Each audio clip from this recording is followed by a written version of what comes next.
APJ Abdul Kalam સાહેબ આપણા રાષ્ટ્રપતિ હતા એ વખતે, એમના હસ્તે મારા બાળકને પ્રાઇઝ મળ્યું હતું. આપણી આખી સિસ્ટમ એવી છે માર્ક બેઝ કે જેને કારણે આ પ્રશ્ન લખો, આટલું લખો તો આટલા માર્ક્સ આવે, એટલું લખી દીધું એના માર્ક્સ આવી ગયા. અત્યાર સુધીમાં લગભગ 601 શિક્ષકોને હું તાલીમ આપી ચૂક્યો છું. ફોરેસ્ટ ડિપાર્ટમેન્ટમાં વાત થઈને તો મને શું કહે છે કે બાપુ તારો રેશિયો અમારા કરતાં વધારે છે. તંદુરસ્ત માતા નહીં હોય તો તંદુરસ્ત બાળકને જન્મ નહીં આપે. હા તો પછી શું થાય? કેવા બાળકો હોય? એક દીકરાનો રાત્રે મારા પર 10 વાગે ફોન આવ્યો કે સર હું હવે ત્રાસી ગયો છું અને હું સુસાઇડ કરવા જાઉં છું.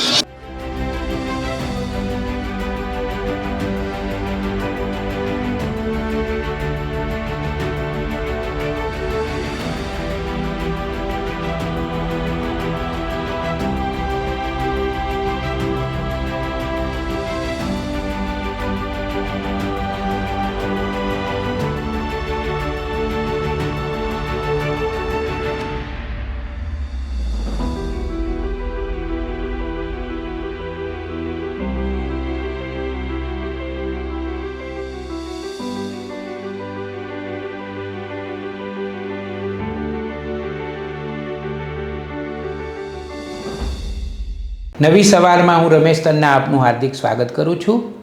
શિક્ષક સાથે સંવાદ એ શ્રેણીમાં આજે આપણે ગુજરાતના એક પ્રતિબદ્ધ, ઉત્તમ, સંવેદનશીલ શિક્ષકને મળવાના છીએ. એ શિક્ષકનું નામ છે શ્રી જયદીપભાઈ પુવાર. જયદીપભાઈ, તમારું સ્વાગત કરું છું. Thank you very much. આભાર. જયદીપભાઈએ શિક્ષક તરીકે 11 વર્ષ કામ કર્યું, આચાર્ય તરીકે 14 વર્ષ કામ કર્યું અને હજી એ કામ ચાલુ જ છે.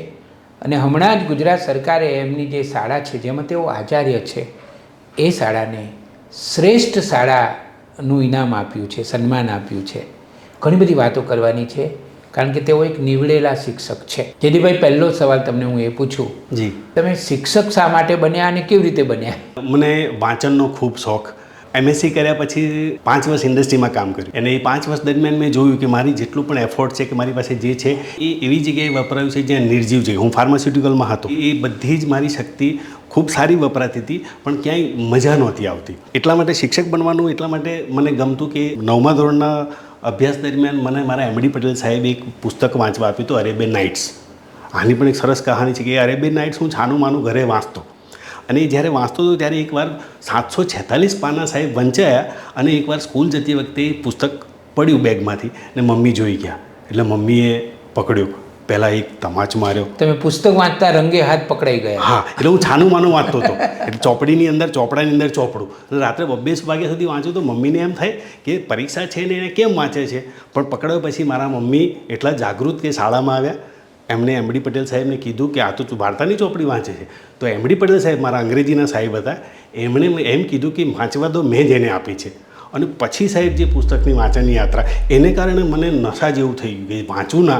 એ વખતે તો પુસ્તક છાપા ઘરે આવે નહીં, આપણી એવી પરિસ્થિતિ નહીં. જે આપણે કરિયાણાનો સામાન, ચા મોરસ બધું ભરીને આવે ને એ કાગળ ખોલીને વાંચતા અને પછી એમાં ક્રમશઃ અનુસંધાન પાને હોય ને તો અંદર કંઈક થયા કરતું. વાંચો અખંડ આનંદ નામનું એક એ વખતે મારી તરુણાવસ્થામાં મારાથી ત્રીજા ઘેર એક એન્જિનિયર હતા, તો એમની ઘેરે અખંડ આનંદ આવે તો એમના બધા જે વંચાઈ ગયેલા બધા મેગેઝિન છે એ બધા હું વાંચતો. અને પછી તો એવી ચાલી વાંચન યાત્રા કે મારી પાસે અત્યારે મારી પોતાની નાનકડી લાઇબ્રેરી છે અને પછી ઘણું બધું વાંચ્યું. હું ઇન્ડસ્ટ્રીમાં હતો ત્યારે મને થયું મજા નથી આવતી એટલે BEd કરેલું હતું. થોડાક સમય ભરતી બંધ હતી, પછી શિક્ષકની ભરતી થઈ અને એમાં હું ટુવામાં વિજ્ઞાન શિક્ષક તરીકે જોડાયો. મને શિક્ષક બનાવવામાં મોટું યોગદાન મારા શાળા એ પ્રિન્સિપાલ છે જયદીપસિંહ રાહુલજી, એમણે મને પ્રેરિત કર્યો અને પછી હું શિક્ષક બન્યો. ટુવા જ્યાં ઠંડા ગરમ પાણીના કુંડ છે એ જગ્યાએ 11 વર્ષ માટે વિજ્ઞાન શિક્ષક રહ્યો. અને એ જ ટુવાના કુંડે સાહેબ મને એપીજે અબ્દુલ કલામ સાહેબ આપણા રાષ્ટ્રપતિ હતા એ વખતે, એમના હસ્તે મારા બાળકને પ્રાઇઝ મળ્યું હતું. મારો એક નાનકડો પ્રોજેક્ટ હતો રિસર્ચ વર્કનો કે આ ટુવાના જે પાણી છે એમાં બધા નાહવા આવે છે, બાધા રાખે. ચામડીનો કોઈ પણ રોગ હોય તો બધા ત્યાં બાધા રાખે તો વાર ભરવા આવે. મને થયું કે આની પાછળનું સાયન્ટિફિક રીઝન પણ જાણવું જોઈએ. ત્યારે 8, 9, 10 હતું ટુવામાં. એટલે એ 8મા 9મા દોસ્તમાનના છોકરાઓને વેકેશનમાં બેસાડે એક ફોર્મ લઈને કે જે નાહવા આવે એનું નામ, ક્યાંથી આવો છો, કયો વાર ભરો છો, કયો રોગ થયો છો, કેટલા વાર ભરશો, આ ડેટા ભેગો કર્યો અને બધા ડેટાનું એનાલિસિસ કર્યું કે મોટા ભાગના ચામડીના રોગો મટે છે. એ ગામડાના બાળકોને આજથી 20 વર્ષ પહેલાં 2004માં કર્યું હતું. આ જ બાળકોને લઈને ગયો હું ડર્મેટોલોજીસ્ટ પાસે અને એમને સંવાદ કરવા દીધો ડૉક્ટરને પહેલાં મેં કહી દીધું હતું કે સાહેબ મારા આવા બાળકો છે. ડૉક્ટરોએ કીધું આપણે જે કોઈ રોગ થાય તો એના માટે દવા આપે એ ઓઇન્ટમેન્ટ આવે, એ ઓઇલ બેઝ આવે, મતલબ કે એમાં વેક્સ વગેરે હોય અને એને અબ્સોર્બ થવાની વાર લાગે, એટલે ચામડી મરતા વાર લાગે. ટોહાના પાણીમાં જે છે ને એમાં સલ્ફર ડિઝોલ્વ છે, અંદર દ્રવ્ય થયેલું છે સલ્ફર, અને એ સલ્ફર તમે એમાં નાવ છો અને પાછું ગરમ છે એટલે ડ્રેસિંગની સાથે એબ્સોર્બ થાય. જે રોગ ઓઇન્ટમેન્ટથી 6 મહિનામાં મટે છે એ અહીંયા 6 સ્નાનમાં મટે છે.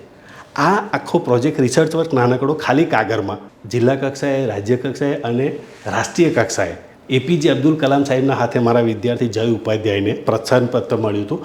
આસામ ગુવાહાટી ખાતે એ વખતે બાળકને મોકલ્યું. શું વાત કરો? એટલે આ 2004ની વાત છે. એક જાગૃત શિક્ષક હોય તો વિદ્યાર્થીઓના માનસમાં વૈજ્ઞાનિક અભિગમ કેવી રીતે નાખી શકે? Yes, બિલકુલ. કારણ કે એમનેમ તો છે જ કે ભાઈ આ ગરમ પાણીથી ચામડીના રોગો મટે છે, બિલકુલ. પણ તમે એનો વિજ્ઞાન સાથેનો સંબંધ શોધી આપ્યો. હા, યસ.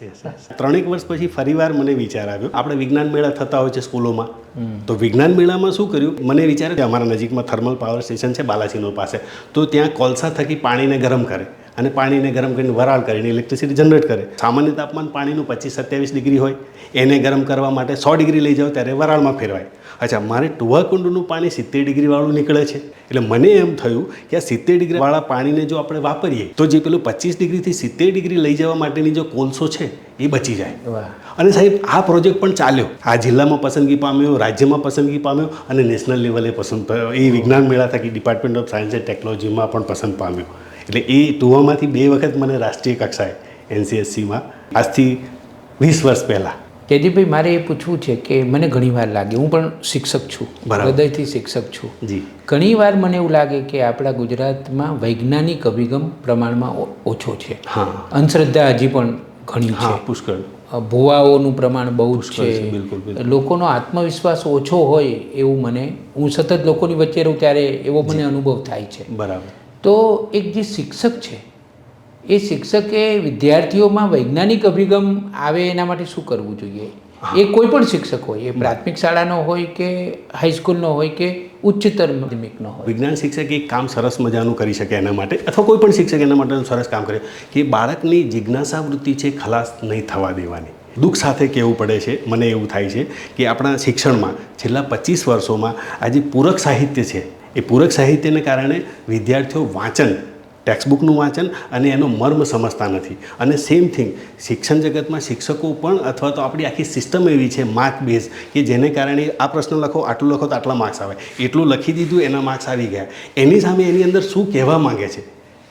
મીઠું જે ઘરમાં વાપરીએ છીએ એ સોડિયમ ક્લોરાઇડ છે, આપણે ખાંડ વાપરીએ છીએ એ ખાંડ છે, એ સુક્રોઝ છે, એ સુક્રોઝના દહન કરવાથી પાણી અને ઉર્જા બંને વસ્તુ મળે છે. આ બહુ સાદું. તમે 9મા ધોરણના કે 11 સાયન્સના વિદ્યાર્થીને પૂછો કે તમે ખાંડને ગરમ કરો તો શું થાય, તો આને ખબર નહીં હોય. બહુ સાદી વાત કે ખાંડના થોડાક કણ એ ગેસના બર્નર પર મૂકે તો એ બ્લુ ફ્લેમ સાથે જલવાની સાથે પાણી પણ ત્યાંથી બનશે, કારણ કે કાર્બન ડાયોક્સાઇડ, 2 વસ્તુ, કોઈ પણ પદાર્થનું દહન થાય તો કાર્બન ડાયોક્સાઇડ અને H2O, CO2 ને જેમાંથી બન્યો છે એ પાછો બનવાનો છે. હવે આ સાદી વાત જે એ મૂળભૂત કારણ એવું મને એવું લાગે છે કે જો બાળક જે શીખે છે એનું જીવન સાથે અનુબંધ વ્યવહારમાં હોય તો એનું સાયન્ટિફિક એટીટ્યૂડ થઈ શકે.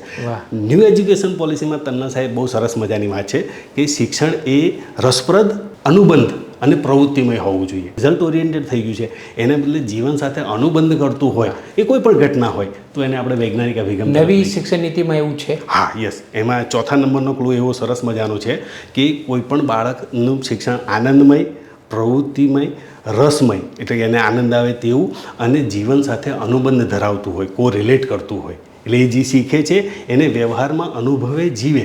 એ મોટો થાય પછી નહીં, હમણાં જ જ્યારે શીખી રહ્યો છે ત્યારે જ. અને અહીં આપણે આ ચૂક્યા છીએ. પણ હવે એ પરિસ્થિતિ બદલાઈ ગઈ છે. યસ. એમાં બહુ સરસ મજાનું મોજીલું શિક્ષણ જે છે એ NEPમાં છે કે તમે સરસ મજાનું દરેક વસ્તુને મજા સાથે, આનંદ સાથે શીખવી શકો. જસ્ટ લાઈક કે 6ઠા-7મા ધોરણમાં કે 8મા ધોરણમાં દબાણ શીખવવા જાય છે તો દબાણની ડેફિનેશન શીખવાડી દે, એના તફાવત શીખવાડી દે, દબાણ આ કહેવાય, આણે આમ કર્યું, પણ એને બદલે એક સાદો ફુગ્ગો લઈને જાય, એ ફુગ્ગામાં હવા ભરીને ફુગ્ગો છોડી દે એટલે ફુગ્ગો ઉડે અને પછી એ અંદરની રહેલી હવા, દબાણ, અને આ જ એની જ વાત છે. પણ આમાં આખું પરિણામ બદલાઈ જાય, મજા બદલાઈ જાય. શિક્ષકને પણ મજા આવે, બાળકને પણ મજા આવે. એટલે એક શાયરી એવી છે ને કે એકલી દવાઓથી દર્દ નહીં મટે, માટે યસ, થોડો પ્રેમ ઉમેરો સારવારમાં. હા, તો આ એકલું શિક્ષણ વર્ગમાં આપી દેવાથી વિદ્યાર્થીઓ નહીં ભણી શકે. સાચી વાત છે. એટલે એમાં થોડોક આનંદ ઉમેરો, થોડોક પ્રેમ ઉમેરો, મજા ઉમેરો. યસ, એને કંઈક કરવા દો, એની સાથે નિસ્બત રાખો, હા યસ, સંવેદના સાથેની, એને અને એને સ્વતંત્ર રીતે કરવા દો. યસ. કેવા હોય છે છોકરાઓ? છોકરાઓ બધા જ મસ્ત હોય છે. તકલીફ સિસ્ટમ એટલે કે આપણે દોષ ના દઈએ કોઈને, જે છે એને સ્વીકારીએ. તો નાનું બાળક તાજુમાજુ થઈ જન્મથી માંડીને છેક સુધી જેમ જેમ મોટું થતું જાય છે એમ આપણે એની પર નિયમો, આપણા ડિસિપ્લિન, શિસ્ત, સંસ્કારના નામે આપણે એને રોબોટ બનાવી દઈએ છીએ. મતલબ યુવાન થઈને બહાર આવે છે ત્યારે તો મને લાગે છે ત્યાં સુધી જેમ ઓશો કે છે એમ એનામાં કંઈ રહેતું જ નથી, એવું હું વ્યક્તિગત રીતે માનું છું. એ બાળક પાસે ખૂબ ક્યુરિયોસિટી છે, પણ આપણે એને પૂછવા જ નથી દેતા. બાળકને ઘણું જાણવું છે. બાળકને છે, તમે કોઈ પણ બાળક જોશો તો એ જ્યારે કંઈક રમકડું લાવે તો પહેલું ઊંધું કરીને એનાથી ખોલાય ક્યાં તે ચેક કરશે અને ભૂલી ચૂકે થોડું, પણ વાસ્તવમાં આ જ કરવા દેવાનું છે. એની ક્યુરિયોસિટી છે એટલી જેટલી બને એટલી વધારે તમે ખીલવા દો. અને એકદમ સાચી વાત છે. હું અમેરિકા ગયો ને તો મેં જોયું, ત્યાં હું થોડીક પ્રાથમિક શાળાઓમાં ગયો ને તો જે સ્વતંત્રતા છે, હા, દાખલા તરીકે આપણે તોતોચાન પુસ્તક વાંચીએ, જાપાનનો શિક્ષણનો પ્રયોગ, દાખલા તરીકે આપણે સમર હિલ પુસ્તક વાંચીએ, લંડનનો પ્રયોગ, બરાબર છે, દાખલા તરીકે આપણે ગીજુભાઈ બધેકાનું દીવા સ્વપ્ન વાંચીએ, તો આ બધા આપણને એવું લાગે સદભી સંગ, હા યસ, તો આપણને એવું લાગે કે મુક્ત વાતાવરણ હોય તો બાળક ઝડપથી શીખે છે. 100%. સાહેબ, આપણે સમર હિલનું નામ દીધું. સમર હિલની એક નાનકડી ઘટના મને કહેવાનું થશે. 2011માં મને સમર હિલ પુસ્તક સરકાર થકી મળ્યું. મારી ગ્રાન્ટેડ શાળા હતી, મેં વાંચ્યું. સાહેબ, હલબલી ગયો. મારા ટેબલ પર એ પુસ્તક પડી રહી. એટલું બધું અંદર થાય કે બાળકને આ હદે સ્વતંત્રતા આપી શકાય. સમર હિલ એ નીલની 1912માં ઇંગ્લેન્ડમાં એ વખતે કે વધારે પડતી સ્વતંત્રતા, પણ એ જરૂરી છે ને. અને એ સાહેબ વંઠી ગયેલા બાળકો એવું પણ ઘણા કહેતા હતા. પણ એ મેં સમર હિલને મેં મારા જીવનમાં અને મારા પ્રવૃત્તિમાં ઉતારી, શિક્ષણ જગતમાં, અને આઈ ગોટ રિઝલ્ટ. હું આપને કહીશ, મારી પાસે બધા જ પ્રૂફ છે. બાળકોને થોડીક વાત કરો, એવા થોડાક ઉદાહરણો આપો. તમારા વિદ્યાર્થીઓ સાથેના અનુભવો અમને શેર કરો. વિદ્યાર્થી સાથેના એવા અનુભવો. હું ઓફિસમાં બેઠો હોઉં, હું ઓફિસમાં બેઠો છું ને 9મા ધોરણની છોકરી અંદર આવે છે અને એની બર્થડે છે એટલે મને ચોકલેટ આપે છે. હવે મારી ટેવ છે કે જ્યારે ચોકલેટ આપે ત્યારે હું ડ્રોવરમાં પેન રાખું, એને પેન આપવાની, હેપી બર્થડે કહેવાનું, એને આશીર્વાદ આપવાના. તો મને કહે, સાહેબ મારે પેન નથી જોઈતી. તો મેં કીધું તો શું જોઈએ? તો કે મને એક ગિફ્ટ આપો. મેં કીધું બોલ શું? તો કે તમે નેક્સ્ટ યર, એ 9મામાં હતી, એ માર્ચ એપ્રિલમાં મારી પાસે આવી, નેક્સ્ટ યર તમે જ્યારે 10મા ધોરણમાં અમે આવીએ, અમારું વિજ્ઞાન તમે ભણાવશો.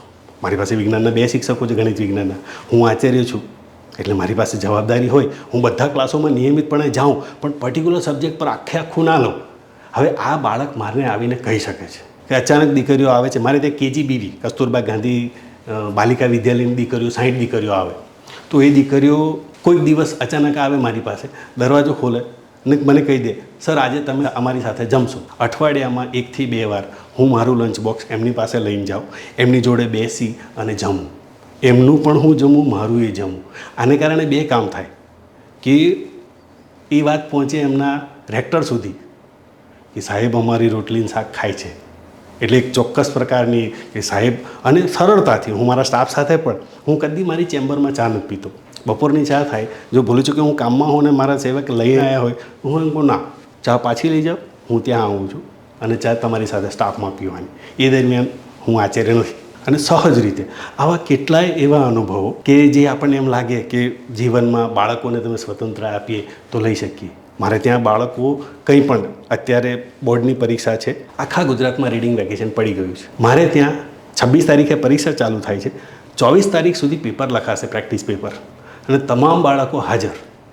હમણાં છેલ્લા સપ્તાહમાં 26 જાન્યુઆરીએ ધ્વજવંદન કર્યું. ધ્વજવંદન પછી 10 થી 2નું પેપર 10 અને 12ના બાળકો લખે, કોઈ જ જાતના ફોર્સ વગર. આજે છેલ્લા લાસ્ટ 4 સન્ડે છે, એ દરેક સન્ડે બાળકો પ્રેક્ટિસ પેપર લખે.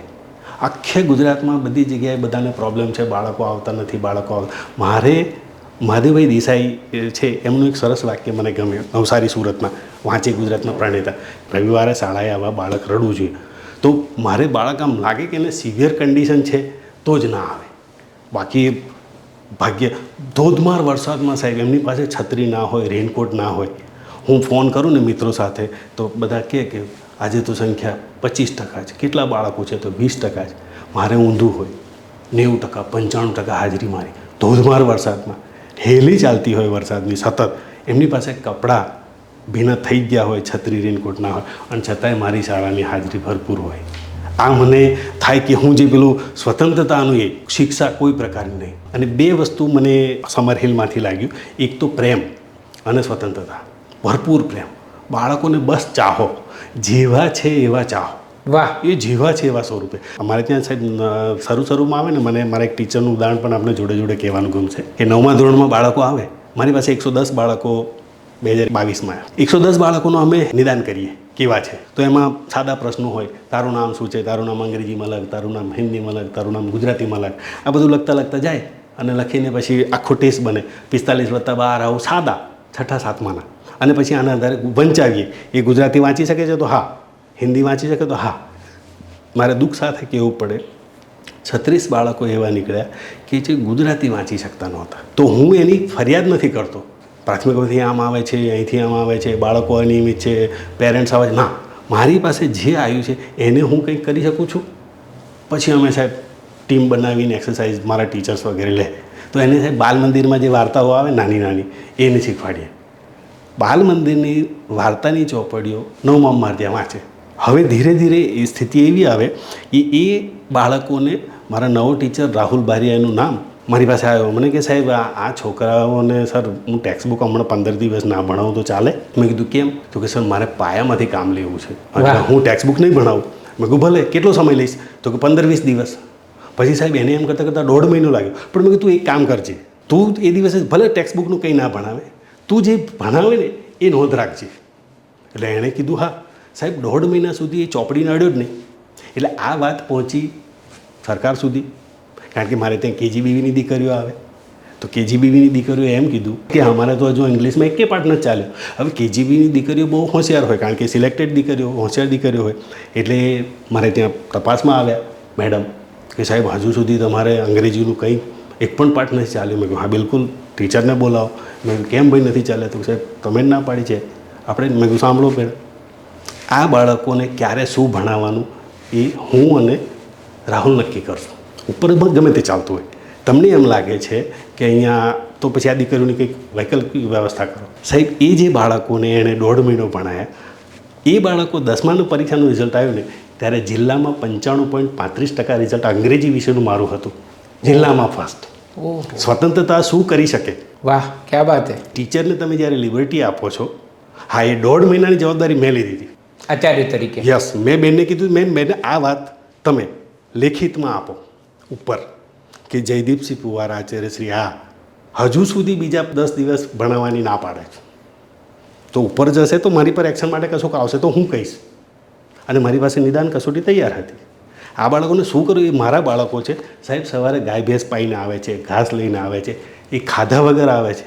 એ પરિસ્થિતિની આપણને ખબર નથી. આ જ વખતે મેં જો રાહુલને ના તું યાર એ બધું છોડ, શાંતિથી તું પાઠ ભણાવી દે, તો એ ભણાવી દે. તું એને મજા નહીં આવતી, ના પરિણામ મળતું, અને પેલો પાયો તો કાચો જ રહી છે.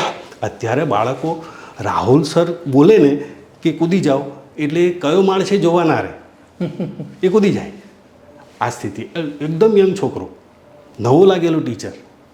એટલે સ્વતંત્રતા બહુ ગજબનું મને એવું લાગે છે. જયદીપભાઈ, તમારા અનુભવો સાંભળવાની ખૂબ મજા આવી રહી છે. Thank you. હજી થોડા વધારે અનુભવો કહો. એ હૃદયને સ્પર્શેલી એક ઘટના કહું છે. મને સવારે પેલું ઇન્ડસ્ટ્રીમાં 5 વર્ષ કામ કરેલું, એટલે બપોરે જમવાની ટેવ પડી ગયેલી. એટલે હું અત્યારે પણ સ્કૂલમાં લંચ બોક્સ લઈને જાઉં, સવારે હાર્ડલી થોડુંક અલ્પાહાર બ્રેકફાસ્ટ જેવું લઈને. તો એક બપોરે હું લંચ કરવા બેઠો ખોલીને, તો મારા ઓફિસમાં જ બેઠો હતો ને ત્યાંથી એક છોકરો પસાર થયો. એટલે મેં એને બૂમ પાડી, અહીં આવ, આમ સહજ રીતે. તો એ આવ્યો. મેં કીધું શું જમ્યો આજે? તો કે સાહેબ કંઈ નહીં. મેં કીધું કેમ? તો કે ઘેર કોઈ નહોતું. એટલે મેં કેમ કોઈ નહોતું? તો કે કાકી લોકિતે ગયા છે. લોકિત મતલબ જાય બેસણા વગેરેમાં. તો મેં કીધું તારા મમ્મી? તો કે મમ્મી નથી. પપ્પા? તો કે નથી. મમ્મી પપ્પા નથી. તો મેં કીધું રોજ તું શું કરે છે? તો કે રોજ તો સાહેબ હું ભૂખ્યો આવું, પણ કોઈક દાડો દોસ્તારની ઘેર થઈને આવું ને તો એની ઘેર ખાઈ લઉં. સાહેબ મારા હાથમાં કોળિયો અટકી ગયું. એક 10મા ધોરણમાં ભણતો છોકરો ભૂખ્યો આવે છે. મેં કીધું રોજ કાકી? તો કે મારી કાકી છે, પણ કાકી સવારે ખેતર જતી રહે. કાકી એને બહુ સારી રીતે રાખે. કાકી જમવાનું બનાવે 12-1 વાગે. એટલે આગલા દિવસે રાત્રે જો રોટલું કે કંઈક વધ્યું હોય તો હું ખાઈ લઉં, અને નહીં તો હું એમને સ્કૂલે આવું. પણ હું આવું ત્યાં રસ્તામાં એક દોસ્તારનું ઘર છે, એ મને એની મમ્મી કાયમ ખવડાવે. સાહેબ મને તો ઉતરી નહીં રોટલી, મેં તૈયારીમાં બેસાડ્યું, મારું ગળું ભરાઈ ગયું સાહેબ. આ વાત સાહેબ મેં સાંજે મારા પત્નીને કીધી કે એટલે મને બહુ પીડા થઈ સાહેબ. લાખો કરોડો રૂપિયા ખર્ચી રહ્યા છે શિક્ષણ પાછળ, અને એક બાળક ભૂખ્યું શાળાએ આવે છે. અને બીજી બાજુ તમે જુઓ તો સાહેબ એના સ્પોર્ટ્સની કીટમાં કે એનું બેટ ને પેડમાં હજારો લાખો રૂપિયા. સિટીના છોકરા તો આપ જાણો, મેં સિટીમાં છોકરા, તો મને બહુ પીડા થઈ સાહેબ. હું ડાઇનિંગ ટેબલ પર રાત્રે જમતો એ દિવસ મને બેચેની લાગે. મેં મારા ધર્મપત્નીને વાત કરી, મારી અર્ધાંગીરીને કૃષ્ણાને. મેં કીધું આજે આવું થયું, મને બહુ પીડા થઈ.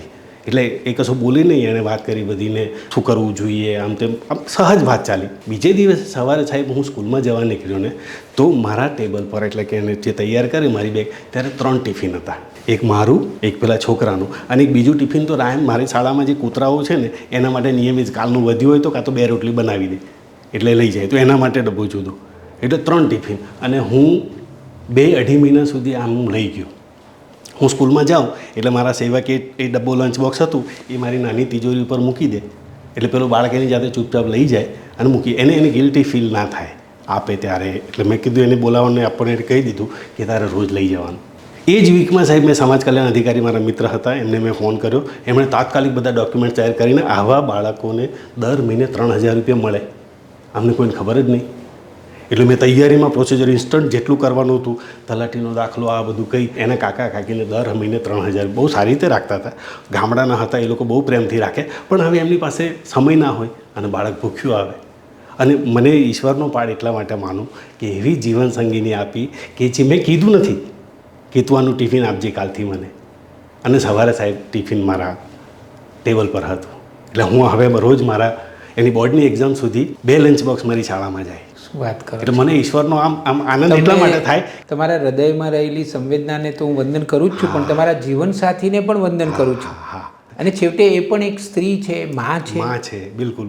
અને એને સાહેબ આ યથાર્થ ક્યારે થયું અથવા સાર્થક ક્યારે થયું?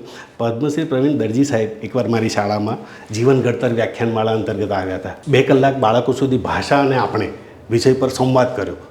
માત્ર મારા 400 બાળકો, એટલે 350 બાળકો મારા, અને પાછળ પ્રાઇમરીના 50 લાવ્યા હતા. એટલે 400 બાળકો ને સાહેબ કોઈ ફોર્માલિટી નહીં, કોઈ પેલી બીજી નહીં, ખાલી સંવાદ. ભાષા શું છે અને આપણે શું છે, આ સંવાદ પત્યા પછી સાહેબને બપોરે 1 વાગે મારે ત્યાં પૂરું થયું. પછી ભોજન માટે એટલે અમારા એસી વરિયા સાહેબ મારા પ્રમુખ કે આપણે સાહેબને હોટલમાં લઈ જઈએ. હવે સાહેબની ઉંમર 75+, એ 78ની આસપાસના એ વખતે હતા. મેં ના સાહેબ ત્યાં ના લઈ જવાય, હોટલમાં સાહેબને આમ ફાવે નહીં, ઘરે જમાડીએ. એટલે મેં જમવાનું ઘરે બનાવ્યું. તો ઘરે જમતા દરજી સાહેબ કીધું કે બેન તારા હાથમાં અન્નપૂર્ણા છે. અને ત્યારે મને થયું કે આ રિલેટ થાય છે. એ સિવાય હમણાં એક મારે ત્યાં વિવેકાનંદ કેન્દ્રના કાર્યકર્તા વગેરે આવતા જતા રહેતા હોય છે, એક હું એમાં સાથે છું. તો એ લોકો જ્યારે આવે ત્યારે એમને ભોજનથી માંડીને સહજ રીતે. હમણાં અમારી તાલીમ ચાલતી હતી 3 દિવસ પહેલાં, એ મને કે 2 કિલો ખજૂર મને લાવી આપજો ને. મેં કીધું કેમ, શું કામ છે? તો કે તમે લાવી દેજો ને. એટલે હું લાવી દીધું, સવારે 10 મિનિટ લાવીને આપ્યું. તો મારે ત્યાં જે પૂર્ણકાલીન રાષ્ટ્ર માટે એક સેવા કરતા જે કાર્યકર્તા છે ભાઈ, એની તબિયત થોડી નાદુરસ્ત જેવી થોડું એ રહે, તો એના માટે ખજૂર પાક બનાવી અને એને આપ્યો. એટલે હું મારા માટે તો બનાવે, મારા સ્વજનો માટે તો બનાવે. અને કહે શું પાછું એની ભાવના કેવી કે જો તમે તો રાષ્ટ્રની સેવા કરો છો, પૂર્ણકાલીન રાષ્ટ્ર માટે સમર્પિત છો, અમારાથી રાષ્ટ્રની સેવા કરવા જવાનું નથી. તમને હું સાચવી લઉં, તમારી હું એ કરું, એ ઇનડાયરેક્ટલી રાષ્ટ્ર સેવા થઈ ગઈ. વાત સાહેબ હું એવું થાય, આનંદ થઈ જાય. પેલો હાથ અડાડવાની વાત છે ને. યસ કે આપણે એટલે હવે આ બી સહજ રીતે, મને તો ખબર નથી, કંઈ હશે ખજૂર વજૂર વોટેવર, પણ આવું થાય ને ત્યારે ઈશ્વર લોકો સ્વજનોને અથવા પોતાનાને ખવડાવવું હોય તો કેટલાકના ચહેરા 1 કપ ચામાં, આપણે કોઈને ઘરે ચા પીએ તો આપણે સાહેબ ખ્યાલ આવી જાય છે કે આ ચા કેવી છે. આવી કેટલી ઘટનાઓ એવી. સાહેબ એકવાર હું શનિવાર હતો, ઘરે આવ્યો ને જમવાનું છ, મને ભૂખ મારાથી સહન નથી થતી, એટલે રેડી જમવાનું મોટે ભાગે તૈયાર રાખે. તો અમારે ત્યાં દર ચોક્કસ દિવસે પેલી પૂનમનો દિવસ આવતો હોય ને ત્યારે એક રાવળ આવે, પેલો તંબુ રહીને આપણે ગામડામાં આવે, હા, અને ગીતો ગાય. તો મારે ત્યાં નિયમિત એમનું આવવાનું અને નિયમિત ભજન ગાય ને ભોજન કરે. એ દિવસે સાહેબ એમણે ભોજન કર્યું. હવે આને ધ્યાનમાં રહ્યું નહીં કે આજે આવશે, એટલે મારું જે જમવાનું હતું ને એ એમને આપી દીધું કે તમે જમી લો. અને બપોર અમારે બહાર નીકળવાનું હતું એટલે મારા જ પૂરતું જ હતું, એટલે એણે આપી દીધું. પછી હું પહોંચ્યો એટલે મને કે તમે થોડીક વાર ફ્રેશ કરો, હું બીજું બનાવ્યું. તમારું ભોજન મેં એને આપી દીધું છે. મને એટલો આનંદ થાય વાહ, કે આ પુણ્ય કેવા પુણ્ય હોય. એ ક્યાં વાત છે. આ જે સંવેદના છે ને, બીજા કોઈ અનુભવો છે હજી કોઈ વિદ્યાર્થીઓ સાથેનો, બીજા કોઈ એક બે અનુભવો જાણવા છે મારે. એક દીકરી મારે ત્યાં અનિયમિત સ્કૂલમાં આવે નહીં, એટલે મેં ક્લાસ ટીચરને કીધું, મેં કીધું ભાઈ તપાસ કરો. તો કે સાહેબ એને એક આંખે અંધ છે એટલે એને શરમ લાગે છે, ફળિયામાં ક્યાંય જતી નથી, લગ્નમાં ક્યાંય ખાવા જતી નથી. એટલે મેં કીધું એને તમે બોલાવો. તો એના મમ્મી સાથે લઈને આવી. તો મેં કીધું કેમ બેટા, તું કશું બોલે ના. એને એક ગિલ્ટી ફીલ થતી હતી લઘુતા ગ્રંથિ, કે મને બધા આંખે કાણી કે મને, એટલે એને શરમ આવતી હતી. તો સાહેબ મેં એનો ફોટો પાડ્યો અને ફોટો મારા મિત્ર ડૉક્ટર દિવ્ય શાહ, સુરતમાં એ આંખના સર્જન છે, એમને મોકલ્યો. મેં કહું આનું કંઈ થઈ શકે? તો મને કે ફરીથી એક કામ કરો, નજીકથી આંખ સહેજ પહોળી કરી, લાઇટિંગ મારી અને ફોટો પાડીને મોકલ. એટલે એમણે જેમ કીધું એમ મેં એમને મોકલ્યું. પછી એમણે કીધું કે ના, એની વિઝન બિલકુલ નથી, પણ હું એક કામ કરી શકું કે આ દીકરીને હું આર્ટિફિશિયલ આંખ નાખું સર્જરી કરીને, તો એનો કોન્ફિડન્સ વધી જાય, આત્મવિશ્વાસ. તો મને થયું કે મારું કામ તો આત્મવિશ્વાસ વધારવાનું કામ તો શિક્ષણનું છે, અને આ તો 100% થઈ છે. તો કે મેં કીધું કેવું થાય ખર્ચો વર્ચો, કારણ કે મારે તો આ તો સાહેબ સાવ ગામડું, પરિસ્થિતિ કશી ના મળે. તો કે ખર્ચની ચિંતા તું છોડ, આપણે એપોઇન્ટમેન્ટ ગોઠવું છું એમ. પણ મેં કીધું છતાંય મને કે ટેન્શન, તો કે તું છોડ કે. પછી સાહેબ એક જન્માષ્ટમી પર મને 3 દિવસની રજા હતી, છઠ સાતમ આઠમની, એટલે એ દીકરીને લઈને હું ને મારા મિસિસ ગયા એને ત્યાં સુરત દિવ્યેશ આઈ હોસ્પિટલમાં. એણે એની આંખની સર્જરી કરી, એને આ કર્યું, 2 આંખો એની સરસ, હવે બહુ સરસ દેખાય દીકરી. તો એ બંને લાગે. એટલે અમે પાછા આવતા હતા, એ દીકરીને લઈને હું ને મારા મિસિસ 2 જ ગયા હતા, એના પેરેન્ટ્સ નહીં. એમને તો આ બધામાં એટલે કંઈ શું કરવું સમજ નહીં પડે, એટલે મને આપી સાહેબ તમે લઈ જજો. હું લઈ ગયો, પાછો આવતો તો પાછળ મને ચાની ટેવ, ચા પીવાનું મને ગમે. રસ્તામાં એક સરસ ઝૂંપડી જેવી હોટલ ચા જેવી હતી લારી, તો ત્યાં મેં ચા પીવા ઊભી રાખી. અને ચા પીવા ઊભી રાખીને અમે 2 ચા પીતા હતા. અને અમે ચા પીતા હતા ત્યારે મેં જોયું કે એ દીકરી સાહેબ સાઈડ ગ્લાસમાં એનો ચહેરો જોતી હતી. અને એ વખતે એનો ચહેરો જોયો ને, મારી પાસે અત્યારે શબ્દો નથી. એ જે ફિલિંગ છે ને અત્યારે આઈ ફીલ ઇટ. ઓહ, એવું લાગ્યું મને, આ હા હા, એ ચહેરો જોઈને એના ચહેરાના ભાવ જોયા. હવે એ વખતે હું ચા પીતો હતો, મારી પાસે મોબાઈલ નહોતો, મારે ફોટો પાડવો નહોતો, કારણ કે એ મને અહીંયા ગોઠવાઈ ગયો છે. પછી તો એ દીકરી આવી ગઈ, 11મું 12મું ભણી. એ દીકરીના મેરેજ હતા તો એને મમ્મી કંકોત્રી આપવા આવ્યા મને ઓફિસમાં, ને રડે જ રડે મને હાથ જોડી કે તમારું ખૂબ ભલું થજો. મેં કહ્યું બેન તારા આશીર્વાદ આપવા હોય તો આ તો બધું મારે, મેં તો કર્યું નથી, ડૉક્ટર દિવ્યેશે કર્યું છે, હું તો માત્ર ટપાલી છું, પણ તું એટલા આશીર્વાદ આપજે કે મારી દીકરી સુખી થાય, ખુશ રહે. એટલે એણે એવા જ આશીર્વાદ આપ્યા અને આજે મારી દીકરી ખૂબ સુખી છે. હવે આ ડૉક્ટર દિવ્યેશની બી કહાની સાહેબ સાંભળવા જેવી, કે અમે 2 મિત્રો બીજા ધોરણ સુધી સાથે હતા, પછી ભૂલાઈ ગયા હતા. બીજા ધોરણ પછી એના પપ્પા, મારું બાળપણ દીવડા કોલોનીમાં વીત્યું. એના ફાધર એન્જિનિયર હતા, એમની ટ્રાન્સફર થઈ એટલે એ ઝાલોદ જતા રહ્યા. અમે લોકો બધા પોતપોતે બધા વિરાઈ ગયા. એટલે વોટ્સએપથી બધા મિત્રો ભેગા થયા. પછી આ ચાલ્યું. આ મિત્રતા આજે એટલી બરકરાર છે કે હમણાં બીજો એક મિત્ર છે મારો, ડૉક્ટર મહેશ પટેલ. એણે અમારી શ્રેષ્ઠ શાળા અને આ બધા મારા સોશિયલ મીડિયાના બધું જુએ. હું જે કામ સ્કૂલમાં કરું છું તો હું આમ મજાકમાં કહું કે હું તો નાટક કરું છું, મજા આવે એવા, બાળકો સાથે રમવાનું હોય કે વોટેવર. તો એ જોઈને રાત્રે એણે મને પહેલાં ₹1 જીપે કર્યો. તો હું ચમક્યો, મેં કીધું આ રૂપિયો શેનો આવ્યો? એટલે મેં કહ્યું ભાઈ પાછળ તું 5 મિનિટ ભૂલી ગયો? તો કે ના, હું જોઉં છું તું જ છે કે કેમ, પણ ચેક કરીએ આપણે મોકલતા પહેલાં. પછી એણે મને 50,000 મોકલ્યા. ₹51,000 ત્યારે જ્યાં દીકરીઓ પાછળ વાપરવા હોય ત્યાં વાપરજે.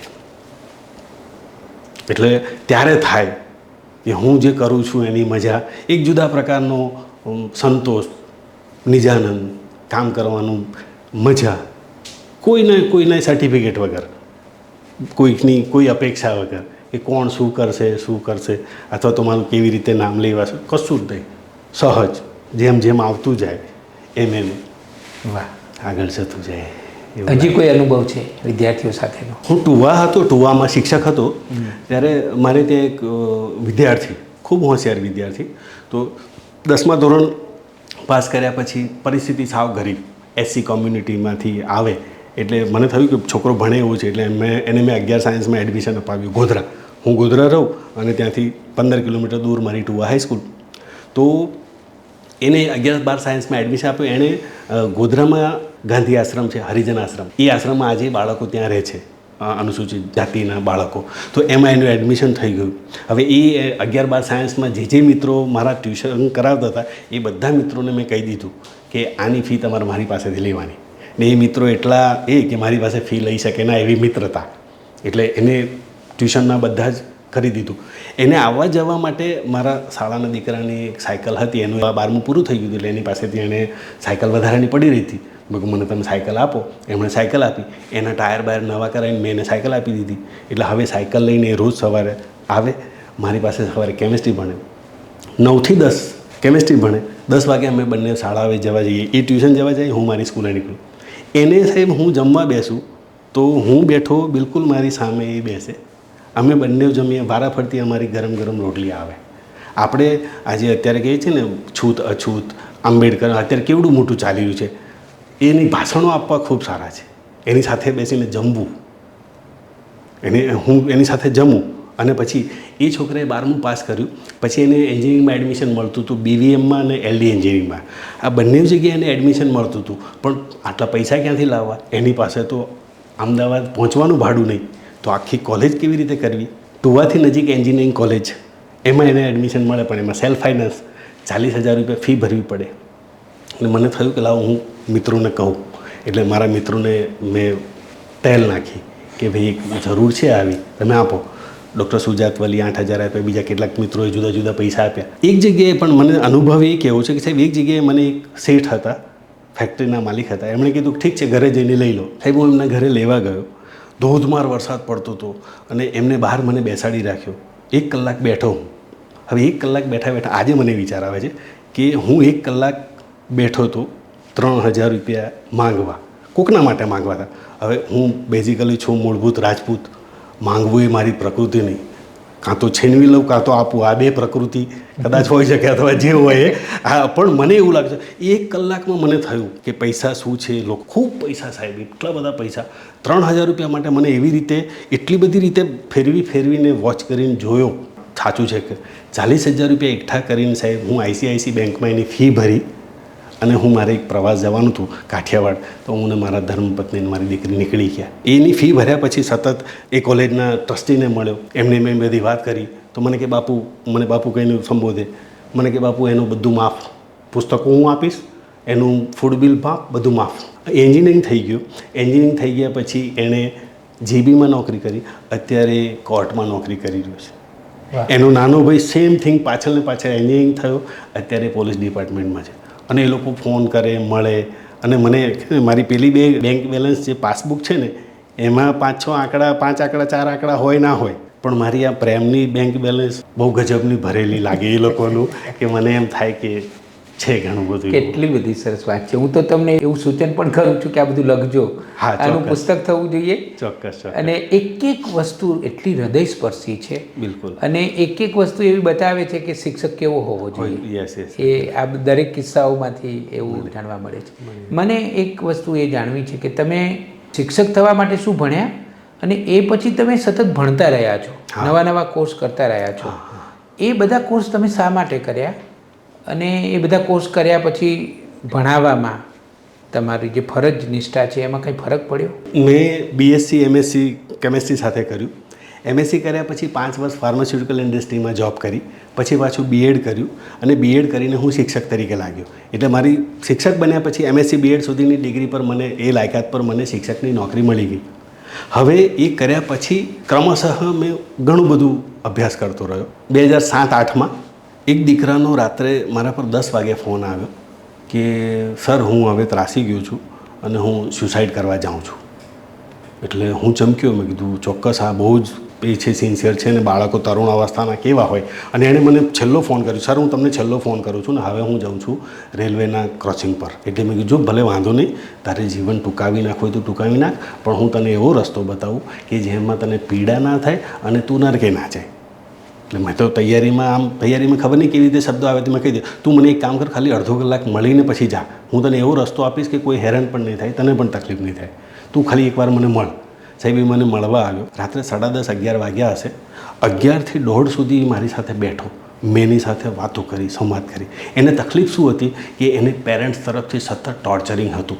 12 સાયન્સનો છોકરો હતો, એના પેરેન્ટ્સને એને કંઈક બતાવવું હતું, આ બધું જે સપના આપણે જોઈએ છીએ અત્યારે. હમણાં જ ગઈકાલે સાહેબ એક દીકરીએ મેં ન્યૂઝમાં વાંચ્યું 6ઠા 7મા માળેથી કર્યું, જસ્ટ ફોર ટોર્ચરિંગના કારણે. તો એને મેં 1:30 વાગ્યા સુધી આ કર્યું ને પછી એ માની ગયો. એને મેં સમજાવ્યું જીવન શું છે, પેરેન્ટ્સ શું છે, ક્યાં સુધી શિક્ષણ છે, જ્યાં ટોર્ચરિંગનું કારણ શું છે, ને વન ટાઈપ ઓફ કાઉન્સેલિંગ કર્યું. અત્યારે એ ખૂબ સારી કંપનીમાં ખૂબ ઊંચા હોદ્દા પર છે ને એને ત્યાં 2 બાળકો છે. એટલે મને લાગ્યું કે હું આ કામ સારું કરી શકું છું. એટલે પછી મેં એનો અભ્યાસ શરૂ કર્યો કાઉન્સેલિંગ માટે, અને મેં આઈઆઈટી ગાંધીનગરથી ડિપ્લોમા ઇન એજ્યુકેશનલ વોકેશનલ ગાઈડન્સનો ડિપ્લોમા કર્યો. યસ, એટલે એ ડિપ્લોમા કર્યો. એની મારી પાસે કાઉન્સેલિંગની કેરિયર કાઉન્સેલિંગ તો જુદી વસ્તુ છે, ચાઇલ્ડ કાઉન્સેલિંગ અને આ એજ્યુકેશનલ કાઉન્સેલિંગની પ્રોફેશનલ ડિગ્રી છે કે હું કોઈ પણ વિદ્યાર્થી, તરુણ કે યુવાનનું કાઉન્સેલિંગ કરી શકું. એની પ્રોફેશનલ જે ડિગ્રી કાઉન્સેલર આપણે જે કાઉન્સેલરો કેવા હોય છે તન્ના સાહેબ સમાજમાં, કે જે આવે અરે આમ નહીં, આમ કરવાનું, આમ નહીં, એને પોતાને એનું કંઈ લાગતું હોય. પોતે હોય કરિયાણાનો વેપારી અને એમડીમાં શેમાં એડમિશન લેવું જોઈએ, સર્જન શેના બનવું જોઈએ, એના એ સલાહ આપતા હોય. તો સલાહકાર અને કાઉન્સેલર વચ્ચે ભેદ છે કે કાઉન્સેલર મતલબ તમે એને સમજો અને એની સમસ્યા સોલ્વ નથી કરી આપવાની, એની સમસ્યાને માટે તું રસ્તા શોધ, હું તને મદદ કરું. આ જે કહું છું એવા 3-4 કિસ્સા. અને છેલ્લું એક કાઉન્સેલિંગ તો એવું આવ્યું કે એક દંપતી વર્ષોથી જુદું રહેતું હતું, એનું કાઉન્સેલિંગ સહજ રીતે થઈ ગયું અને ભેગા થઈ ગયા. મને નવાઈ લાગી પણ થઈ ગયું. આના પછી મને પ્રકૃતિ પ્રેમી છું, મને ઝાડવા ખૂબ ગમે. મેં જોયું મારી શાળામાં 376 ઝાડ છે. હું શાળામાં આચાર્ય તરીકે જોઈન થયો ને ત્યારે મારી શાળામાં 2 વર્ગો, 96 બાળકો અને 3 ઝાડ હતા. હવે નવો પ્રિન્સિપાલ બન્યો તન્ના સાહેબ, ત્યારે નવો પ્રિન્સિપાલ બન્યો એટલે હું વહેલો પહોંચી જાઉં. પેલો પ્રિન્સિપાલ તરીકે મજા આવે એટલે હું, એપ્રિલ મહિનો હતો એટલે સ્કૂલ મોર્નિંગ હોય, તો હું સવારે પહોંચ્યો ત્યારે મેં જોયું 7, 7:15, 7:30 થયા હશે, તો મારે ત્યાં બહાર જે લીમડો હતો એ લીમડા નીચે 6-7 કાર આવી ગઈ હતી. તો મારી શાળાની પાછળ પ્રાઇમરી શાળા છે, તો પ્રાઇમરી શાળામાં તાલીમ ચાલે શિક્ષકોની. હવે એ શિક્ષકોની તાલીમમાં લગભગ 50-60 શિક્ષકોની તાલીમ ચાલે, એમાં 15 કાર આવે. તો જે પહેલાં 5-6 જણા આવે એ લીમડા નીચે કાર મૂકી દે. હવે જો તમે મોડા પડ્યા તો તમારી કાર તાપમાં, અને પછી તાલીમ છૂટે 1 વાગે, 1 વાગે તો કાર ગરમ થઈ ગઈ હોય. હવે દરેક જણ વહેલા આવે છે એના માટે છાંયડામાં કાર મૂકવા, પણ એ છાંયડો કરશે કોણ? કોઈ. મને વિચાર આવ્યો કે આ કામ આપણે કેમ ના થાય, અને મેં ઝાડવા રોપવાનું ચાલુ કર્યું. તો એ ઝાડવા રોપ્યા. હમણાં ગયા વર્ષે અમારે ત્યાંથી પાછળ પ્રાથમિકમાંથી એક બેન રિટાયર થયા, તો એમના નિવૃત્તિ સન્માન સમારંભમાં ખૂબ, આપણે ત્યાં તો ગામડામાં તો હજારો લોકો આવે, લગભગ 2000 માણસો રસોડ બને, વિદાય સમારંભને ધામધૂમથી ઉજવે. 38 કાર છાંયડામાં હતી. મારા સેવકે મને એમ કીધું કે સાહેબ જુઓ તો ખરા, તમે ગણી નાખો કાર. એટલે એ ઝાડ નીચે કાર ગણવા ગયા કે મારા કેમ્પસમાં 38 કાર છાંયડામાં છે. એટલે મારી કાર માટે છાંયડો કોક કરશે. મારા કેમ્પસમાં 376 વૃક્ષો સાહેબ થઈ ગયા, એટલે મારી પાસે જગ્યા નથી. એટલે હું સ્મશાનમાં ગયો, ત્યાં 200 છોડ રોપ્યા. બીજા એક વર્ષે હું તળાવ કિનારે ગયો, તો તળાવ કિનારે રોપ્યા. હવે જગ્યા ખલાસ થઈ ગઈ, તો લાસ્ટ યર બહુ મસ્ત વિચાર આવ્યો, 5 trees for family. એટલે મોદી સાહેબે ગઈ સાલ એક પેડ માં કે નામ આપ્યું હતું. મેં વિચાર કર્યો કે 5 trees for family, 5 ઝાડ પરિવાર કાજી. ફોરેસ્ટ ડિપાર્ટમેન્ટમાંથી મેં એક સાથે છોડવા લીધા 5 પ્રકારના: ગુલમોર, દાડમ, જામફળ, વાંસ અને દાડમ કે બદામ, જે આવે તે. આવા 5 પ્રકારના છોડલા લઈને દરેક બાળકને 5 આપ્યા. હવે એ 5 છોડ બાળક ઘરે જઈને રોપે. ખાલી રોપે નહીં, રોપ્યા પછી દર મહિનાની 1, 11 અને 21 તારીખે એ ચોપડામાં નોંધે કે મારો છોડ જીવે છે. એટલે હવે દરેક બાળકના વર્ગ વાઇઝ ચોપડા થઈ ગયા, એના નામ લખાઈ ગયા, તારીખ લખાઈ ગઈ.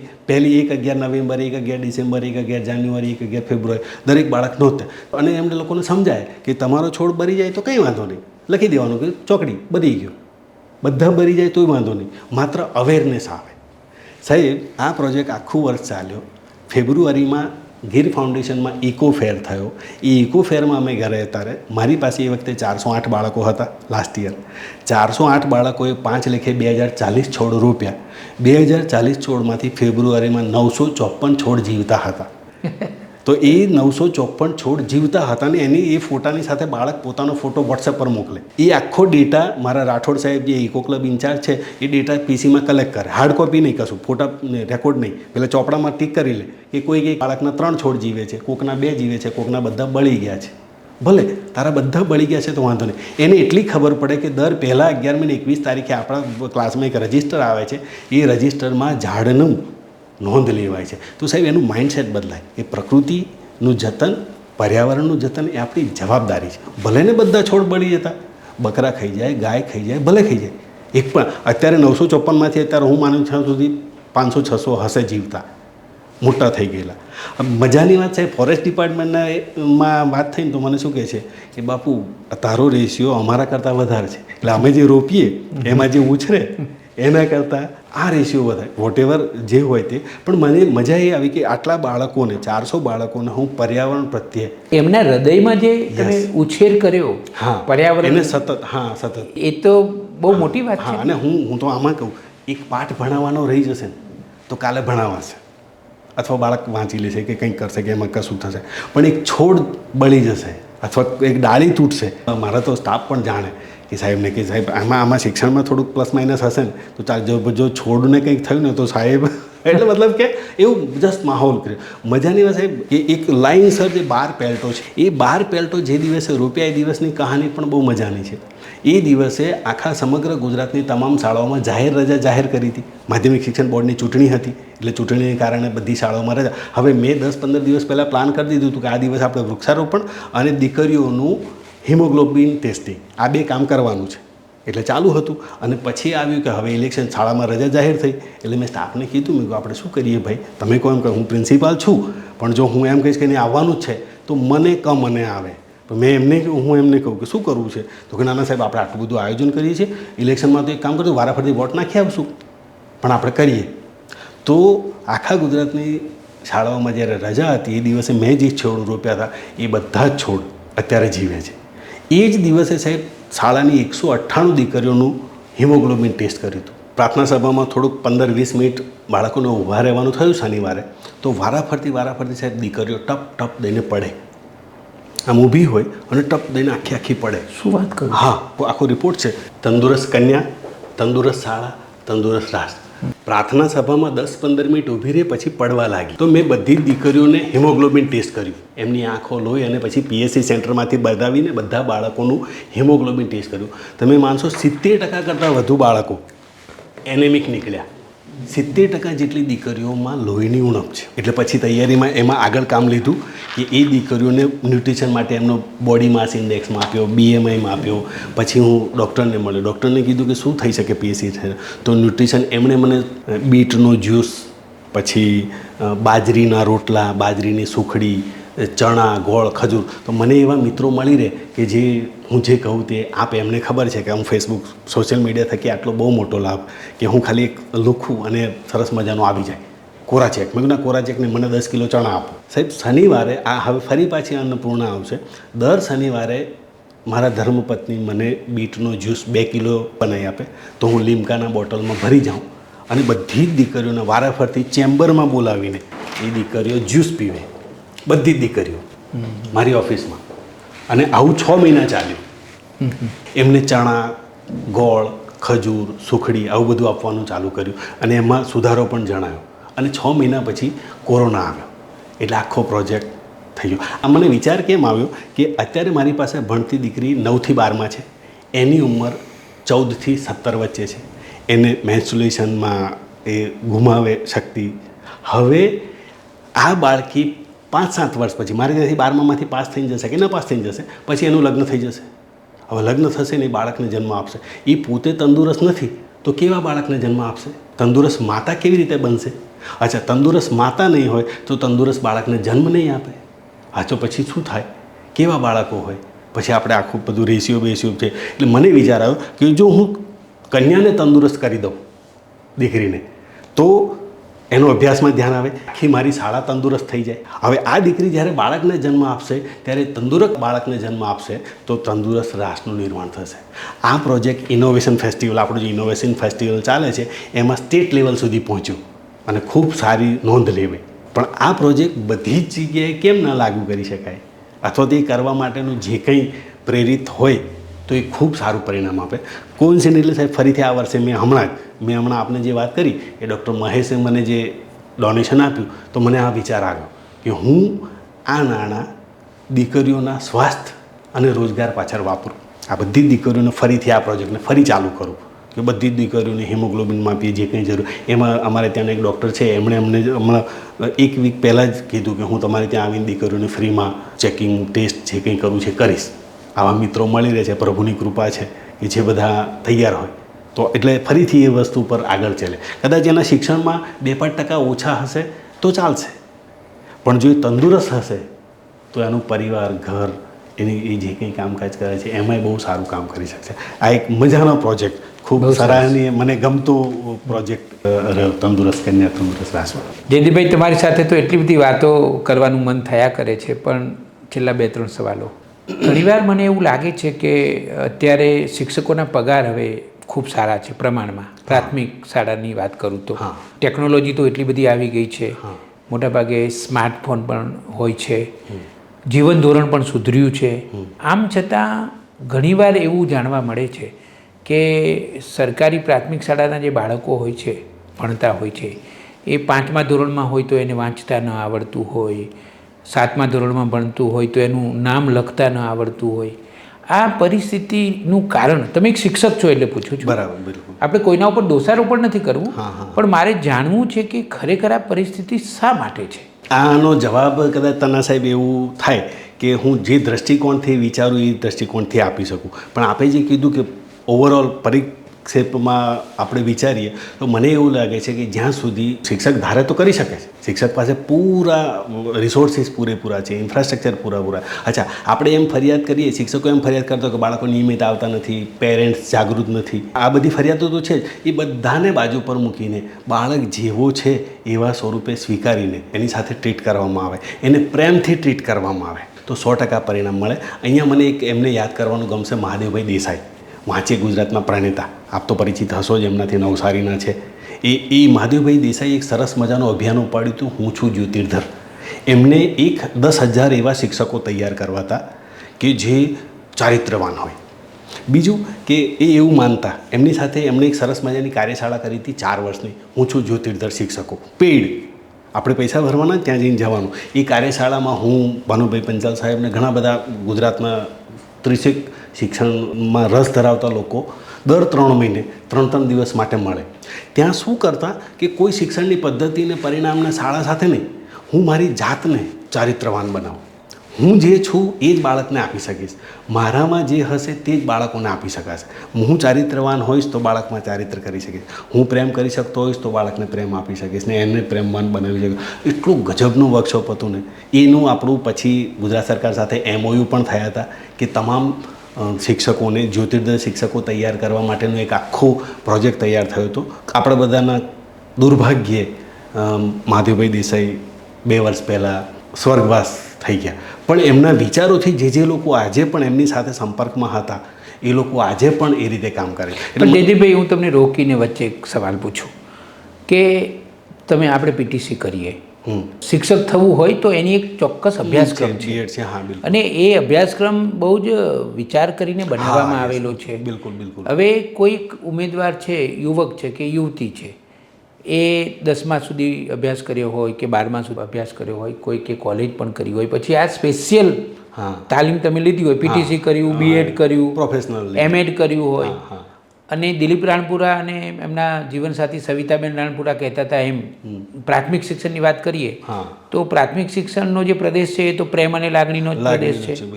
તો ઘણીવાર મને એવું લાગે જયદીપભાઈ, તમે જે આ પ્રોજેક્ટની વાત કરી એના વિશે હું જાણું છું, ઘણા બધા લોકો સાથે મેં ચર્ચા પણ કરી છે, અને આ પ્રકારના બીજા પણ ઘણા અભ્યાસક્રમો ચાલી રહ્યા છે.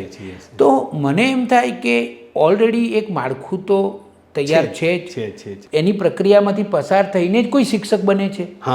બિલકુલ, બિલકુલ, બિલકુલ. હવે ખરેખર તો આ બીજું બધું હોય તો સારું, પણ મને નથી લાગતું કે એ ન હોય તો ના થઈ શકે. મેં અત્યાર સુધી ગુજરાતના ઘણા બધા શ્રેષ્ઠ શિક્ષકો વિશે લખ્યું છે, હું મળ્યો છું. બરાબર. તો એ લોકો જે એમણે પરંપરાગત રીતે જરૂરિયાત પ્રમાણે ભણવાનું આવ્યું છે એ ભણ્યા છે ભણ્યા છે અને આ જ સરકારના બધા નીતિ નિયમો થી કામ કરી રહ્યા છે કામ અને ઉત્તમ કામ કરી રહ્યા કામ છે કરી રહ્યા તો એવું ન થાય છે 100%. પણ હવે આ કરવાનું છે કોણે? શિક્ષકે. જ્યાં સુધી શિક્ષકની અંદર દીવો નહીં પ્રગટે, એને અંદરથી નહીં થાય. મને કેમ થાય કે સાહેબ ઘણીવાર અમારે મજાકમાં કેટલાક લોકો કહેતા હોય છે ઘંટ પડે આવવાનું ને ઘંટ પડે જવાનું. આ એક માનસિકતા છે સાહેબ. આપ માનો નહીં, મેં એવા શિક્ષક જોયા છે કે સાંજે 5 વાગે બેલ પડવાનો હોય ને, બેલનો રણકાર પડે ને ત્યારે એ દરવાજામાં પાકીટ લઈને ઊભા હોય. એટલે બેલનો ઘંટ પડે એટલે એમનો પહેલો પગ બહાર પડે અને રણકારનું પેલું પૂરું થાય ને, એના તરંગો પૂરા થાય એ પહેલાં તો બસમાં બેસી ગયા હોય. આ સત્ય ઘટના, જૂઠું બોલવાને કોઈ કારણ નથી. હવે આવા શિક્ષકો છે ત્યાં આપણે અપેક્ષા કેવી રાખી શકીએ? અને ઘણીવાર એવું થાય, મારો પોતાનો વ્યક્તિગત આમ આત્મશ્લાઘા કહેવાશે, પણ એવું લાગે કે હું લંચ બોક્સ લઈ ગયો હોય. અત્યાર સુધીમાં આ છેલ્લા 12-13 વર્ષમાં 8 થી 10 વખત એવું થયું છે કે હું ખાવાનું ભૂલી ગયો હોઉં અને મને 4-4:30 વાગે મારા સેવક યાદ કરાવે, સાહેબ ટિફિન બાકી કાઢ. એક વખત સાંજે 5 વાગે મને કીધું કે સાહેબ આ તું ભૂલી ગયા. તો સાંજે 5-5:15 વાગે મેં બાંકડા ઉપર, અને એનો મેં ફોટો પાડી લીધો, 5:15 વાગે બાંકડા ઉપર ટિફિન ખાધું. કે ઘરે જો હું લઈ જાઉં ને તો ઘરે પાર્ટી ગરમ થાય. યાર હું 9 વાગ્યાનું તમારા માટે ટિફિન બનાવું, તમે 5 વાગે પાછું લઈને આવો છો. આ કામ મારે અહીંયા પણ બનતું હતું. હું જ્યારે ઇન્ડસ્ટ્રીમાં હતો ત્યારે રિસર્ચમાં કામ કરતો હતો સાહેબ. તો રિસર્ચમાં ટિફિન લઈ ગયો હોય, હવે રિસર્ચનું કામ તો ખબર આપને મજા આવે એવું કામ, હું ભૂલી જાઉં. એકવાર હું રિસર્ચમાં ભૂલી ગયો ટિફિન. મોડું ખાવાનું તો સમજ્યા કે 2-4 કલાક મોડું થાય, કામમાં વ્યસ્ત હોય એટલે પછી ખાઉં છું, પણ હું બિલકુલ ખાવાનું ભૂલી ગયો. અને ભૂલી ગયો એટલે પછી એ ટિફિન અંદર જઈને પાછી અમારી બસ જ્યાંથી અમને ડ્રોપ કરે, હું બરોડા રહેતો ને 20 કિલોમીટર દૂર અમારી ફેક્ટરી હતી, એ ફેક્ટરીથી બરોડા પાછા જવામાં મેં ટિફિન ખાધું. ઘરે પેલું ભરેલું ટિફિન લઈ જવાનું ટેન્શન રહે. આ મજા. હવે આવું બધા કરી શકે, પણ મજા સવાલ એટલો જ છે જયદીપભાઈ કે શિક્ષક છે એણે વિચાર કરવાનો છે કે એક વિશેષ જવાબદારી છે એમને મળી છે યસ, અને જે પણ પરિસ્થિતિ છે એ પરિસ્થિતિમાં રહીને એણે ભવિષ્યનું ઘડતર કરવાનું કરી શકે. કારણ કે શિક્ષક પાસે તો કેટલી મોટી જવાબદારી છે. સાહેબ આપ જે કહો છો ને એમાં મને એક બીજો વિદ્યાર્થી યાદ આવે છે. મારો ટુવા હાઈસ્કૂલનો વિદ્યાર્થી. 2 જોડિયા ભાઈ ભાટી કોમ્યુનિટીમાંથી આવે અને બંને જોડિયા. 2 10મા ધોરણ સુધી ભણ્યા, એક 10મું પાસ થયો અને બીજાને બાકી. પણ બંને જણને મને ખૂબ પ્રેમ કરે, એટલે મતલબ મને બહુ ગમે એ મારે ત્યાં આવે અને એની સાથે. એ બંને જણે પછી એમને વ્યવસાય પેલો ગધેડાનો, એમની પાસે 10-15 ગધેડા, ઈંટો લાવે લઈ જવે. હવે ગધેડા ઓછા થઈ ગયા, ટ્રેક્ટર બેક્ટર આવ્યું એટલે પછી એ લોકો ધીરે ધીરે ઈંટો પાડવાના વ્યવસાયમાં પડ્યા. હવે ઈંટો પાડવાના વ્યવસાયમાં એ લોકો આણંદ પાસે હમણાં ઈંટો પાડે. મને દર 6 મહિને 12 મહિને મળવા આવે, સાહેબ તમને મળું છું તો ઉર્જા આવે છે અને મને બાપ જેવી ફિલિંગ આવે, હું તમે બાપ હોય અને હું એમને ખૂબ કરું. યાદ અત્યારે આવે છે કે ગુરુજીએફ એક બહુ સરસ એનું વાક્ય મને યાદ છે કે એક શિક્ષકની અસર શાશ્વત હોય છે, તમે ક્યારેય કહી શકો નહીં કે ક્યાં જઈ અટકશે. એ વાક્ય મારે આની પર એવી રીતે ફિટ થયું સાહેબ કે હમણાં છેલ્લા 2 મહિના પહેલાં મને મળવા આવ્યો. મને મળ્યા, અમે બેઠા હતા, હું એને જમાડું, અમે સાથે જમીએ, ઘરની વાતો કરે. પછી મેં કેવું છે પરિવાર બધું મજામાં છે? તો કે કેવું ચાલે ધંધો પાણી? તો કે સાહેબ સરસ. એ લોકો જમીન સાહેબ ભાડે રાખે, કોકની જમીન ભાડે રાખે. તો એણે 5 વર્ષ માટે એક ભાઈની જમીન ભાડે રાખી હતી, ચોક્કસ પૈસાથી રકમથી ભાડે રાખી હતી. તો એ ભાડે રાખી પછી કે સાહેબ એને 4 વર્ષ થઈ ગયા, હજુ 1 વર્ષ બાકી હતું, પણ મેં એ જમીન એને એમ કે છોડી દીધી. મેં કીધું કેમ? તો કે સાહેબ હવે એ જમીન છે ને એનું પેલું સ્તર આવી ગયું હતું, હવે જો હું 1 વર્ષ આ જમીન કરું ને તો એની જમીન બંજર થઈ જાય અને બિચારાના બૈરા છોરોનો મને નેહાકો લાગે. શું કહે છે આ ગુરુજીએફની વાત રિલેટ થઈ. સાહેબ શું કહે છે 5-10 લાખ ઓછા મળશે, પણ મેં એનો છોડી દીધી કે હવે તું ખેતી કર અને મને બીજી જમીન અલાય. એટલે એણે બીજી અલાઈ. 1 વર્ષનું છોડ્યું કોના માટે? તારા આ જમીનમાં તારા બૈરા છોકરાને ખેતી થઈને આપે. હવે એણે જ્યારે એને પેલો 40-50 લાખનો હમણાં પેલો આવ્યા મોટો ટ્રક આવે ને એ છોડાવવાનો થયો એને, તો કે સાહેબ તમે આવો છોડાવવા. ત્યારે મને થયું કે મારી પાસે જે એસેટ, જેને આપણે સંપત્તિ કહી શકીએ, એ મને કહે છે કે સાહેબ આ ગાડીને છોડાવવા તમારે આવવાનું. વાહ! ત્યારે મને થયું કે હું કંઈક કમાયો. હવે આવા બાળકો ગુરુજીએફે કહેતા ક્યારે કીધું હશે? અને આજે શાશ્વત છે એક શિક્ષકની અસર. એટલે મેં એમને જે ભણાયા છે સાહેબ, 10મું ધોરણ ભણ્યો છે. સૌથી વધારે ભ્રષ્ટાચાર, સૌથી વધારે આ બધું ક્યાં થાય છે? સૌથી હાઈલી ક્વોલિફાઈડ લોકો હોય, ઉચ્ચ શિક્ષિત લોકો હોય ત્યાં ઉચ્ચ આ સાવ સહજ સાહેબ, સાવ સહજ. ત્યારે આપણને થાય. કમસે કમ મને ડૉક્ટર A.K. રાણા સાહેબ જેમણે મને કેમિસ્ટ્રી શીખવાડ્યું હતું ને, એમનો વચ્ચે સાહેબ એકવાર ફોન આવ્યો 5-1 વર્ષ પહેલાં કે પુઅર કોઈને સિમેટ્રી ભણવું હોય તો કહેજે. એ દાહોદ કોલેજમાંથી પ્રોફેસર તરીકે નિવૃત્ત થયા, ત્યાંથી ડિપાર્ટમેન્ટના હેડ તરીકે, અને નિવૃત્ત થયા ને 5-7 વર્ષ પછી મને કહે છે કે કોઈકને સિમેટ્રી ભણવું હોય, સિમેટ્રી એક MSCમાં એવો ટોપિક આવે છે ને કે જેના સિલેક્ટેડ પ્રોફેસરો ગુજરાતમાં છે, એમાંના એક રાણા સાહેબ છે. તો મને થયું કે સાહેબ નિવૃત્ત થઈ ગયા પછી આટલા સમય પછી હજુ ટ્યુશનની ઈચ્છા રાખતા હશે. તને એમ થતું હશે નહીં કે સાહેબ હજુ કેમ ટ્યુશન કરો? મેં કહ્યું નાના સાહેબ એવું નહીં. તો કે મારું પેન્શન કેટલું હશે? સાહેબ એ તો મને કહે છે. તો કે મારું પેન્શન ખાલી ₹1.25 લાખ છે. જયદીપ, હું મરી જાઉં એ પહેલાં મારી પાસે જે કેમિસ્ટ્રીનું જ્ઞાન છે એ હું શક્ય એટલા બધા લોકોને આપતો છું. આ વાક્ય સાહેબ મને અડી ગયું. મેં છે ને કેમિસ્ટ્રી સબ્જેક્ટ હું ભણાવતું તો મેં પેલો પ્રિન્સિપાલ બન્યા પછી ઓછું કરી દીધું. તો હવે મને થયું કે આ બધું જે મેં જ્ઞાન છે મારી પાસે જે કંઈ છે, હું જે કંઈ એચીવ કર્યું છે, મેં મેળવ્યું છે, અથવા હું જે જાણું છું, હું જ્યારે મરી જાઉં છું ત્યારે તો સાહેબ બધું ભસ્મ થઈ જવાનું છે. તો કેમ ના શક્ય તેટલા વધારે લોકો સુધી આપી દઉં? ક્યાં વાત! એટલે એ વાત મને હૃદય. અને હવે પછી મેં ચાલો હવે અત્યાર સુધીમાં લગભગ 3,000 બાળકોનું કાઉન્સેલિંગ, પછી પેરેન્ટ્સ અને ટીચર્સનું પણ કાઉન્સેલિંગ. ટીચરના કાઉન્સેલિંગમાં તો સરસ મજાનો કોર્સ એટલે કે એક પ્રકારનું ડિઝાઇન કર્યું છે NEPમાં, મોજીલું શિક્ષણ. એ તમને મજા આવે છે? તમે કેવા હતા, તમે શું છો, ક્યાં કરો છો, અને એને આધારે સરસ મજાનું એને આખું લઈ ગયા. એટલે માઇન્ડસેટ બદલવાની વાત.